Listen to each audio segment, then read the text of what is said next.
Most people will never have the conversation that could change their lives, at least not at work. They clock in, they perform, they fill out reports, join meetings that lead nowhere, and then quietly trudge out, day after day. But here's the part we never want to say out loud. Most people know, deep down, that much of their work is senseless, meaningless. But instead of revolting, we all silently agree to pretend. Why? Why do entire offices, teams, and even industries become graveyards of pointless effort? It isn't just because systems are broken or leaders are blind. It's because nearly everyone is secretly afraid of the consequences of honesty. We form an invisible alliance, a conspiracy of silence, because the truth feels too dangerous to confront. And every time we dodge a difficult conversation, every time we shrink from challenging the waste, a little part of us dies. Not with a scream, but with a smothered sigh. Let us strip back the comfortable lies. This isn't really about bad managers or evil corporations. This is about us. About you. About the quiet deals we make with ourselves to retain comfort but lose meaning. We tell ourselves that it's south not our place, or it's just not worth the risk. So instead, we marinate in meetings that mean nothing, obsess over metrics that have no bearing on reality, and busy ourselves with the digital paperwork of an empty life, all while refusing to speak the one truth that could crack the whole illusion. None of this matters. The hidden psychological problem sits uncomfortably in all of us, the terror of truly honest confrontation. We fear not just the reaction, but the consequences, the status loss, the retaliation, the exposure. Hard conversations burn, because they reveal the naked truth we spend so much energy hiding, even from ourselves. To call out the meaninglessness of work is to call into question why you're still there, why you hide, why you've been complicit. To challenge it is to risk being the outcast. So we avoid, we delay, we rationalize. But every time you swallow that knowledge, you make the unspoken agreement. I will keep quiet if you do. It's a silent handshake made not just with others, but with the frightened part of yourself that would rather suffer than shake the cage. The office becomes a psychological theater, each person acting out their role, the illusionist leader, the cynical veteran, the eager newcomer, all of them keeping up the shared fiction that this is just how things are. But why is this conspiracy so seductive? Why do we fall into it so easily? It's because the alternative, honesty, feels like self-destruction. Honest confrontation can burn everything you've built. Maybe it's your standing with a boss. Maybe it's your sense of belonging with a team. Maybe it's your income, or even your entire professional identity. The ancient fear of exile is triggered. We're wired for tribal safety, and the hard conversation makes you a threat to the tribe. So we choose secrecy. We preserve the status quo, even if it devours us a little more each day. The tragedy is that our silence makes us partners in the crime of meaninglessness. We think we're just blending in, but we're actually contributing to the rot. We become both prisoner and warden.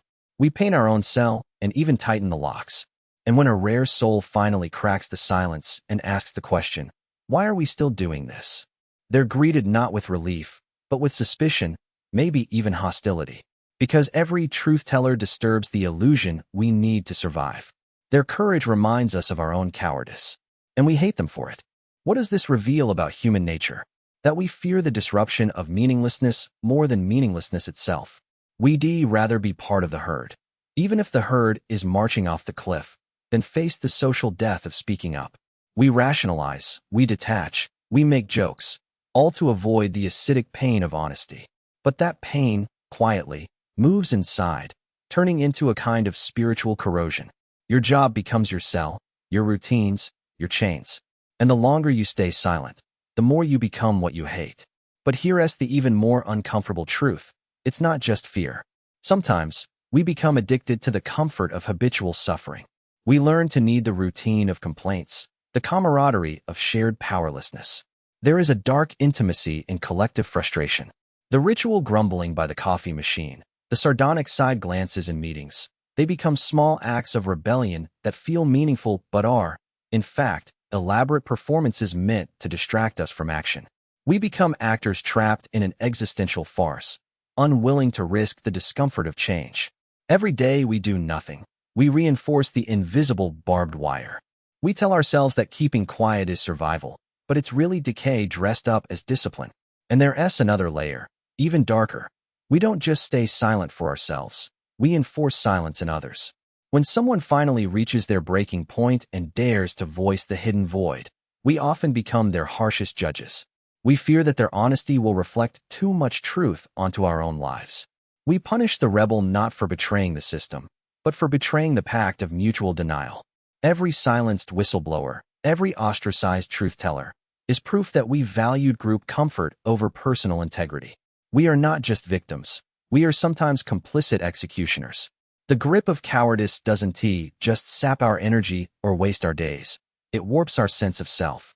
Over time, you don't just play the role, you become it. You internalize the meaninglessness. Your ambitions shrink to fit the little scripts, the safe routines. You forget the taste of risk, the ache of honesty, the thrill of real conflict. What replaces them? A numbness, a hollowing out. We become ghosts haunting our own lives, always busy, but never really alive. The final horror, of course, is that this doesn't end at the office doors. Cowardice leaks. It stains your relationships, your choices, even the way you think about yourself when you're alone. The days pile up, undisturbed by honesty, and you wake up years later, an accomplice in your own diminishment. So here is the closing cut. Cowardice is not passive. It's not harmless. It is the daily act of self-betrayal that turns your suffering into a system. Every time you avoid the hard conversation, you become the architect of your own emptiness.